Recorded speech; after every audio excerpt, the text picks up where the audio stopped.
आने वाले वीकेंड पर सिवा की मॉम की डेथ एनिवर्सरी थी, इसलिए उसके डैड ने कहा कि सुबह सब फैमिली वाले मिलकर खाना खाएंगे और उनसे मिलने जाएंगे। सिवा ने बिना बहस किए हाँ कह दिया, पर उसके दिल पर एक बहुत भारी बोझ आ गया। कार से बाहर निकलकर उसने एक लंबी सांस ली और उस बिल्डिंग को देखने लगा जिसमें उसकी इतनी सारी यादें थीं, पर उनमें से एक भी याद ऐसी नहीं थी जो उसे सुकून दे सके। सीन शिफ्ट होता है यूनो पर, जिसे सिवा के बारे में एक कॉल आई थी। उसकी मॉम ने बताया कि सिवा अपनी फैमिली से मिलने जा रहा है और पूछा क्या सिवा ने उसे ये बात बताई थी। यूनो एकदम से चौंक गई और उसने तुरंत पूरी बात पूछी। उसकी मॉम ने पूछा कि ये सब कब और कहाँ होने वाला है और सिवा को अपने ही घर जाने के लिए परमिशन क्यों चाहिए। यूनो को लगा कि ये बात सच और नॉर्मल है, पर वो अपने दिमाग में चल रहे ख्यालों को रोक नहीं पाई।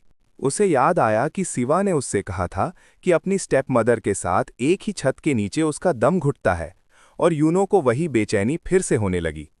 यूनो की मॉम ने हान के बारे में कुछ कहना शुरू किया, पर अचानक रुक गई और बोली, इस बारे में बाद में बात करेंगे, और कॉल काट दी।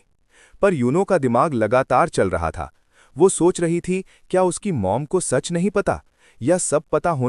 यूनो खुद से सवाल कर रही थी कि आखिर सिवा उस घर में वापस गया ही क्यों।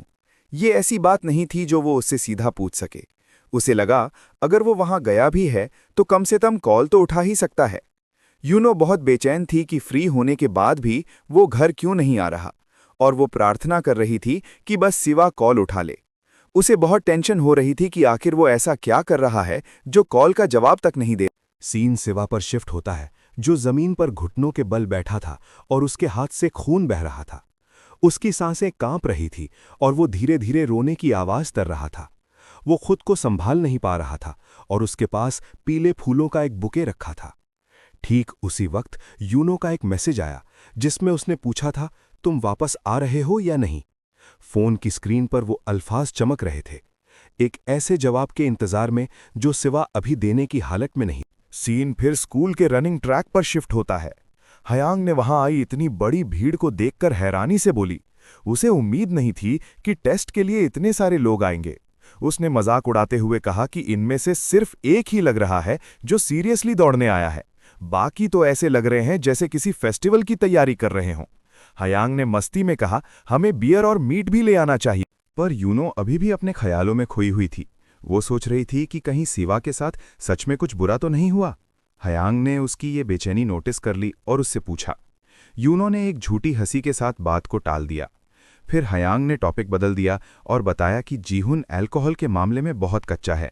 जीहुन ने भी कंप्लेन की कि हयांग को खाना बहुत ज़्यादा पसंद है, जिससे हयांग चिढ़ गई और बहस करने लगी कि वो इतना भी नहीं खाती, और बताने लगी कि जीहुन ने ये बात उसके डैड को भी बोल दी थी। हयांग और जीहुन पिछले काउंसलिंग सेशन को लेकर बहस कर रहे थे। जीहुन ने कहा कि वो कह सकती थी कि वो बस मजे के लिए बाहर गई थी, पर हयांग जिद पर अड़ी थी। यूनो चुपचाप उन्हें देख रही थी, पर अचानक उसके एंकल में दर्द होने लगा। उसे लगा शायद जूते की वजह से है, भले ही साइज ठीक था। जीहुन ने यूनो को दर्द से मुंह बनाते हुए देखा तो परेशान होकर पूछा, तुम ठीक तो हो। इससे पहले कि कोई और कुछ बोलता, हयांग ने पूछा, क्या तुम्हारी तबीयत खराब है। यूनो ने बात घुमाते हुए कहा, नहीं, बस जूते में कुछ छोटे पत्थर चले गए हैं, और एक लंबी सांस लेकर उसने दौड़ना जारी रखा। जीहुन को अभी भी शक था। उसने पूछा, क्या तुम थक गई हो, क्योंकि तुम्हारा चेहरा बहुत थका हुआ लग रहा है। यूनो ने तुरंत इनकार किया और बोली, नहीं, मैं बिल्कुल नहीं थकी हूं। तभी अचानक यूनो का फोन बजा। कॉलर आईडी पर सिवा का नाम चमक रहा था। यूनो ने तुरंत फोन उठाया और गुस्से में चिल्लाई, तुम कहाँ हो। यूनो ने बताया कि वो स्कूल के एक्सरसाइज ग्राउंड में है और पूछा, तुम्हारी कॉल्स क्यों नहीं लग रही थीं। पर इससे पहले कि सिवा कुछ जवाब देता, कॉल अचानक कट गई, जिससे यूनो और भी चिढ़ गई। यूनो वहीं बुद्ध बनकर खड़ी थी कि तभी उसे एक जानी पहचानी आवाज सुनाई दी। वो सिवा था। यूनो बिना कुछ सोचे उसकी तरफ भागी और गुस्से में उसे जोर जोर से पीटना शुरू कर दिया। वो सांस फुलाते हुए चिल्लाई, क्या कुछ बुरा हुआ था। तुमने मेरी कॉल्स क्यों नहीं उठाई। मैं डर गई थी, मुझे लगा तुम घर चले गए हो। पर सिवा ने बदमाशों वाली स्माइल दी और उसे चिढ़ाते हुए पूछा, क्या तुम मेरी इतनी फिक्र कर रही थी। उसकी ये स्माइल देखकर यूनो और चिढ़ गई और उसके हाथ पर एक और थप्पड़ मारते हुए उसको डांटने लगी। जीहुन दूर खड़ा शांति से यूनो के इस नए रूप को देख रहा था। तभी सिवा की नजर यूनो के पैरों पर गई। उसने पूछा, क्या तुम्हारे पैर में चोट लगी है। मैंने पहले ही नोटिस कर लिया था कि तुम्हारे चलने का तरीका अजीब लग रहा है। यूनो ने पहले तो मना किया, पर उसका हाथ खुद ब खुद अपने एंकल पर चला गया। सिवा ने याद दिलाया कि बचपन में भी जब तुम्हारी एड़ी छिल जाती थी तो तुम ऐसे ही चलती थी। यूनो जिद करती रही कि कुछ नहीं हुआ है, ये कोई बड़ी बात नहीं है। पर सिवा नहीं माना। उसने पूछा, क्या अभी भी चलने में दर्द हो रहा है? उसने आगे आकर पूछा, क्या तुम्हें चलने में तकलीफ हो रही है? तो क्या मैं तुम्हें हक दूं या तुम्हें अपनी पीठ पर उठाकर चलूं? यूनो ने तुरंत मना कर दिया और बोली, इसकी कोई जरूरत नहीं है। पर जैसे ही यूनो की नजर सिवा के हाथ पर गई, उसके होश उड़ गए। उसकी हाथ की स्किन पर खून फैला हुआ था। यूनो ने घबराकर पूछा, ये क्या हुआ है और तुम्हें चोट कैसे लगी? पर सिवा ने बड़े आराम से अपने हाथ को देखा और बात को ऐसे टाल दिया जैसे कुछ हुआ ही ना हो। सिवा ने अपनी ब्लीडिंग इंजरी को छिपाते हुए एक ब्राइट स्माइल दी और बोला, ये तो कुछ भी नहीं है। ये सुनकर यूनो और भी चिढ़ गई। उसे समझ नहीं आ रहा था कि इतना खून बहने के बाद भी कोई इसे कुछ नहीं कैसे कह सकता है। उसने खुद को शांत किया और सोचा, यहां सबके सामने तमाशा करना ठीक नहीं होगा, भले ही वो अंदर से कितनी भी डरी हुई क्यों ना हो। सिवा ने यूनो को हल्के से साइड किया और हयांग से पूछा, क्या ये सब किसी क्लब एक्टिविटी का हिस्सा है? हयांग थोड़ा चौंक गई, पर हाँ में सर हिलाया और जीहुन की तरफ इशारा करके बताया कि उन्होंने एक साथ क्लब ज्वाइन किया है, क्योंकि जीहुन उन्हीं की एज का है। सिवा ने जीहुन को बड़ी क्यूरियस नजरों से देखा, पर जीहुन के चेहरे पर कोई एक्सप्रेशन नहीं था। हयांग ने एक लंबी सांस ली और जीहुन से पूछा, क्या तुम फिर से कोई फालतू बात बोलने वाले हो? क्या तुम चाहते हो कि मैं तुम्हें दोबारा ओप्पा बुलाऊं? जीहुन ने जल्दी से सफाई दी कि उसका वो मतलब नहीं था। सिवा ने जीहुन से पूछा, क्या हम पहले मिल चुके हैं, शायद कॉलेज में? क्या तुम बिजनेस डिपार्टमेंट से हो? जीहुन ने शांति से जवाब दिया, मुझे तो ऐसा नहीं लगता। फिर सिवा ने यूनो के कंधे पर हाथ रखा और हयांग से पूछा, अगर ऐसी बात है तो क्या हम दोनों अब घर जा सकते हैं? हयांग ने हाँ बोल दिया और उन्हें आराम करने को कहा। वहीं पीछे हयांग ने जीहुन से कहा, यूनो सच में बहुत परेशान थी, शुक्र है ये लोग मिल गए। जीहुन थोड़ा चौंक गया और बोला, क्या वो सच में उसके लिए परेशान थी? हयांग ने बताया कि यूनो की कॉल नहीं लग रही थी और उसे वैसा ही डर लग रहा था जैसा बचपन में होता था। जीहुन को तब समझ आया कि यूनो दौड़ने की वजह से थकी हुई नहीं थी, बल्कि वो सच में सिवा के लिए पागल हो रही थी। सीन शिफ्ट होता है यूनो के घर पर, जहां यूनो चुपचाप खड़ी सोच रही थी कि सिवा अपने कमरे की जगह उसके कमरे में क्यों सो रहा है, जैसे ये उसका ही घर हो। वो सिवा को सोते हुए देख रही थी और सोच रही थी कि क्या उसे उठा देना चाहिए, क्योंकि वो बहुत अनकंफर्टेबल लग रहा था। उसकी नज़र फिर से सिवा के इंजर्ड हाथ पर गई। उसे याद आया कि कैसे सिवा ने इस चोट को मजाक में टाल दिया था। यूनो ने आगे झुककर आराम से उसका हाथ छूने की कोशिश की कि कहीं चोट ज्यादा गहरी तो नहीं। पर इससे पहले कि वो छूती, सिवान ने अचानक आंखें खोली और पूछा, तुम ये क्या कर रही हो?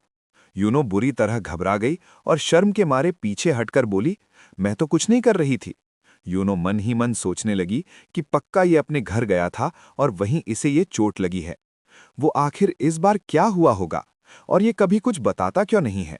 पता था कि अगर वो पूछेगी भी तो सिवा कुछ नहीं बताएगा, क्योंकि उसे हर प्रॉब्लम अकेले ही हैंडल करने की आदत है।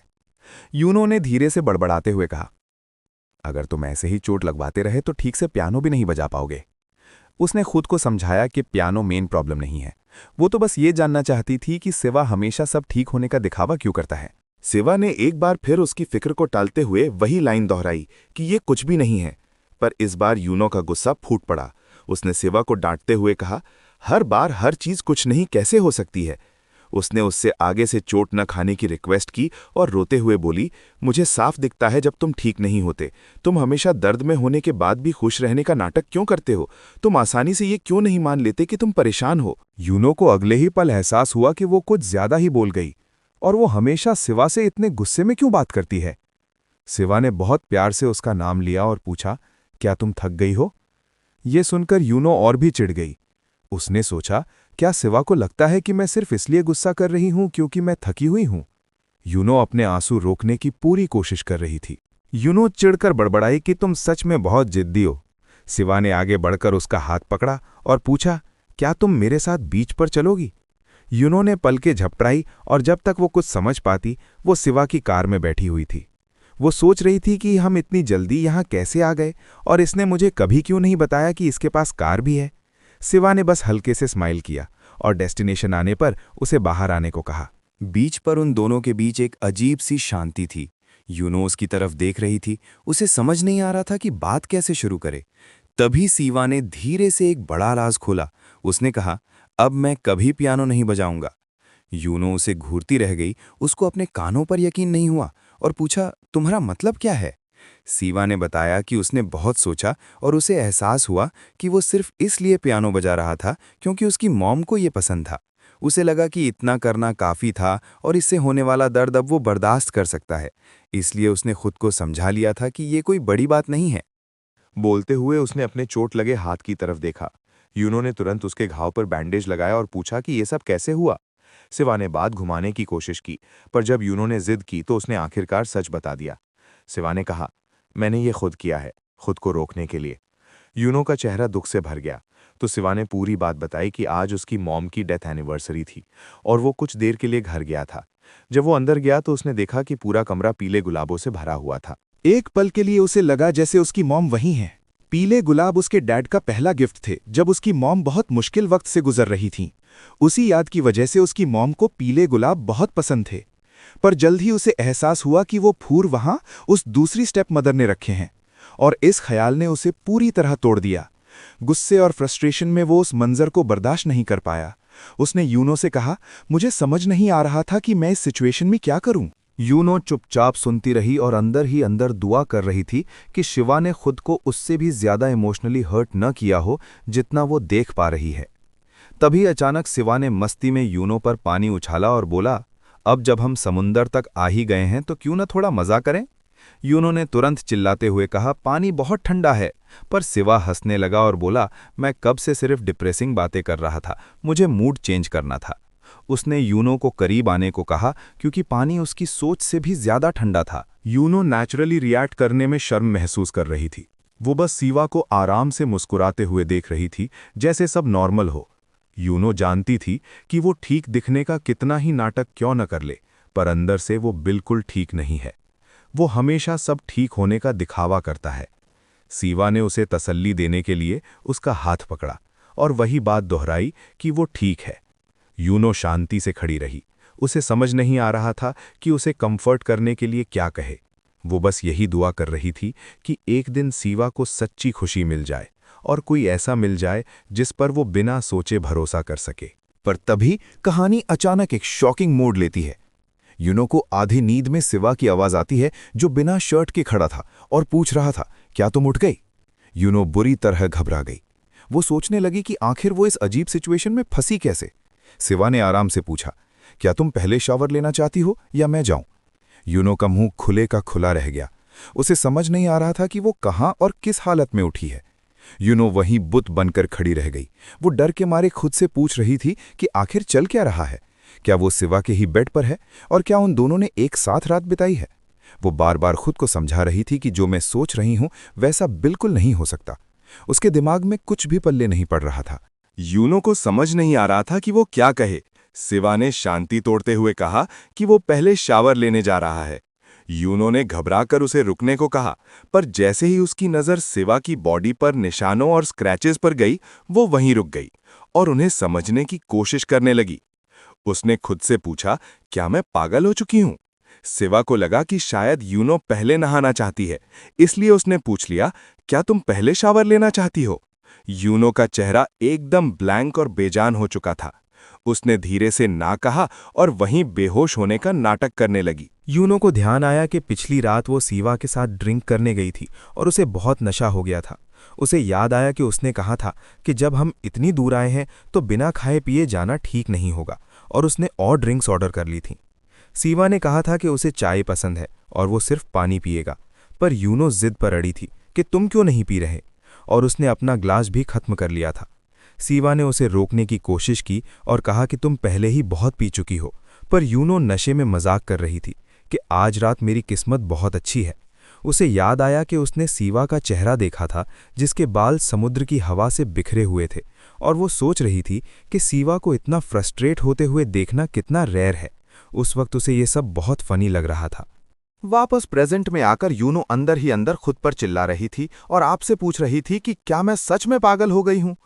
अचानक उसे अपने पूरे जिस्म में दर्द महसूस हुआ, जैसे उसने कोई बहुत हैवी एक्सरसाइज की हो। उसने अपने सीने पर हाथ रखा और शर्म से पानी पानी हो गई। उसे एहसास हुआ कि कुछ तो अलग है। उसने खुद से पूछा, मेरी ब्रा कहाँ गई और मैंने इसे कब उतारा? वो मन ही मन दुआ करने लगी कि काश ये सब एक सपना हो और वो जल्दी से जाग जाए। वो खुद को समझा रही थी कि ऐसा सच में नहीं हो सकता। तभी अचानक शिवा ने अपना हाथ उसकी तरफ बढ़ाया और उसका नाम पुकारते हुए पूछा, क्या हुआ? क्या तुम्हारी तबीयत ठीक नहीं है? यूनो वहीं जम गई। ऐसी हालत में शिवा को इतने करीब देखकर वो शर्म से मरने लगी थी।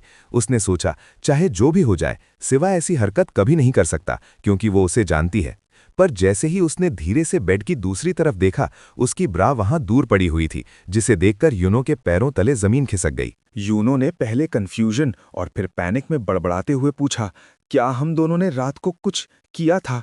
यूनो शर्म और घबराहट के मारे पसीने पसीने हो रही थी, जबकि शिवा भी एकदम चुप था और यूनो की तरह ही शॉक लग रहा था। यूनो और भी कंफ्यूज हो गई कि ये कुछ बोल क्यों नहीं रहा। उसकी इस चुप्पी ने यूनो का पैनिक और बढ़ा दिया और वो सोचने लगी कि पक्का उनके बीच कुछ हुआ है। आखिरकार उसने शिवा को बार बार पुकारकर इसका जवाब मांगा। तब शिवा ने आवाज निकाली और पूछा, क्या तुम्हें कुछ भी याद नहीं है? क्या तुम सच में सब भूल गई हो या फिर अनजान बनने का नाटक कर रही हो? उसने कहा कि अगर तुम नाटक कर रही हो तो ये और भी बुरी बात है, पर अगर तुम सच में सब भूल गई हो तो इससे मुझे बहुत दुख होगा। ये सुनकर यूनो पूरी तरह शॉक में थी। उसने इस पूरी सिचुएशन पर सवाल उठाया और सोचा, क्या ये उनकी गलती थी और शिवा ऐसे क्यों रिएक्ट कर रहा है जैसे हर्ट वो हुआ हो। यूनो ने गुस्से में कहा, ऐसा कुछ नहीं हो सकता, क्योंकि अगर इतनी बड़ी बात हुई होती तो मैं शॉक से दोबारा बेहोश हो जाती। शिवा ने दोबारा पूछा, क्या तुम्हें सच में कुछ याद नहीं है? यूनो ने उसे रुकने को कहा और सोचने लगी कि अगर ये इस तरह बात कर रहा है तो शायद ये सब सच है। तब शिवा ने आगे कहा, कल रात तुम्ही ने मुझे पकड़कर रोका था और जिद की थी कि मैं घर ना जाऊं। ये सुनते ही यूनो ने उसे बीच में ही टोक दिया। यूनो ने चिल्लाते हुए शिवा से कहा कि बस करो और मत बोलो। अचानक उसे कल रात की बातें याद आने लगी और उसने झट से कहा, हाँ, मुझे याद आ गया। उसने शर्म के मारे खुद को छुपा लिया और मन ही मन खुद को कोसने लगी कि ये कितनी शर्मनाक बात है। शिवा ने मुस्कुराते हुए उसका नाम पुकारा, जिससे यूनो ने उसकी तरफ देखा। शिवा ने हल्के से यूनो का हाथ पकड़ा और बोला, अब तुम्हें इसकी रिस्पॉन्सिबिलिटी लेनी पड़ेगी। यूनो के होश उड़ गए और वो धीरे से बड़बड़ाई, रिस्पॉन्सिबिलिटी। उसे इस वर्ड का मतलब ही समझ नहीं आ रहा था। बाद में यूनो बिना किसी होश के वहां से भागती फिरी। वो बस यही सोच रही थी कि आखिर उसे किस बात की रिस्पॉन्सिबिलिटी लेनी है। हयांग ने उसे इस तरह पागलों की तरह भागते देखा और समझ नहीं पाई कि आखिर इसे हुआ क्या है। यूनो ने खुद से पक्का वादा किया था कि वो अब से सिवा के सिर्फ दोस्त बनकर रहेगी, पर अब वो खुद पर सवाल उठा रही थी कि इन सब के बाद वो सिवा को फेस कैसे करेगी। पूरा दिन यूनो सिवा से भागती रही, यहां तक कि जब सिवा ने उसका दरवाजा खटखटाया तब भी उसने कोई जवाब नहीं दिया और खुद को छिपाए रखा। शिवा जानता था कि यूनो जब डरती है तो हमेशा भाग जाती है। आखिरकार शिवा ने वो दरवाजा खोल ही लिया जहां यूनो छिपी थी। यूनो ने घबराते हुए उसे ग्रीट किया और कमरे में एक अजीब सी शांति छा गई। यूनो ने फिर से भागने की कोशिश की, पर शिवा ने दरवाजा बंद कर दिया और उसके बिल्कुल सामने खड़े होकर पूछा, तुम मुझसे क्यों भाग रही हो यूनो?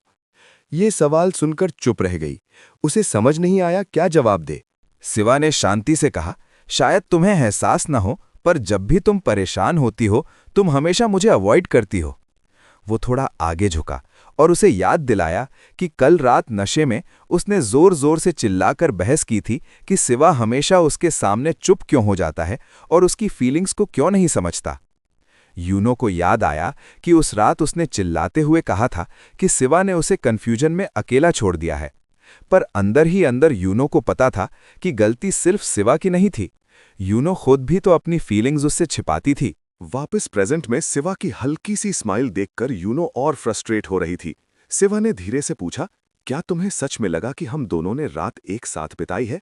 क्या इसलिए तुम मुझे अवॉइड कर रही थी? शिवा के इस सवाल पर यूनो ने घबराकर अपने होंठ दबा लिए। शिवा ने आहट होकर पूछा, आखिर तुम मेरे बारे में कितना बुरा सोचती हो? यूनो ने घबराते हुए इनकार किया कि उसने ऐसा कुछ नहीं सोचा। शिवा वहां से जाने के लिए मुड़ा, पर यूनो ने उसका हाथ पकड़ लिया और जिद करने लगी कि आखिर सच क्या है, मुझे बताओ। उसने शिवा की पीठ पर दिखे उन स्क्रैचेस के बारे में पूछा। शिवा ने बहुत आराम से बताया कि कल रात तुमने गुस्से में मेरे बाल खींचे थे। शिवा ने अपनी नेक पर एक और निशान दिखाया और बताया कि कल रात तुमने मुझे यहां काटा था। ये सुनकर यूनो का दिमाग सुन्न पड़ गया। ये सब मजाक लग रहा था। उसने बहस की, पर मेरी पूरी बॉडी और स्पेशली मेरी पीठ में इतना दर्द क्यों हो रहा है? सिवा ने बताया, वो इसलिए क्योंकि तुम कार में बैठने से मना कर रही थी, तो मुझे तुम्हें जबरदस्ती उठाकर लाना पड़ा। और उस वक्त तुम मुझसे लड़ रही थी, नोच रही थी और काट रही थी। तुमने अपनी पूरी ताकत लगा दी थी। मुझे नहीं पता था तुम इतनी स्ट्रांग हो। यूनो ने चिढ़कर पूछा, तो फिर तुमने मुझे रिस्पॉन्सिबिलिटी लेने को क्यों कहा? यूनो को गुस्सा आ रहा था कि अगर कुछ नहीं हुआ था तो सिवा शुरू से ऐसी मिस्टीरियस टोन में बात क्यों कर रहा था। अगर वो शुरू में ही सच बता देता तो इतना तमाशा होता ही नहीं। यूनो शर्म के मारे पानी पानी हो रही थी कि वो अकेले ही गलतफहमी पालकर बैठी थी और सिवा जानबूझकर उसके साथ गेम खेल रहा था। सिवा ने पूछा, क्या मैं तुम्हें थोड़ा सा टीज भी नहीं कर सकता? ये सुनकर यूनो गुस्से और शर्म से जम गई।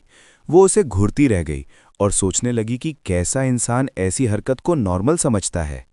सिवा ने धीरे से आगे आकर कहा कि इतना सब होने के बाद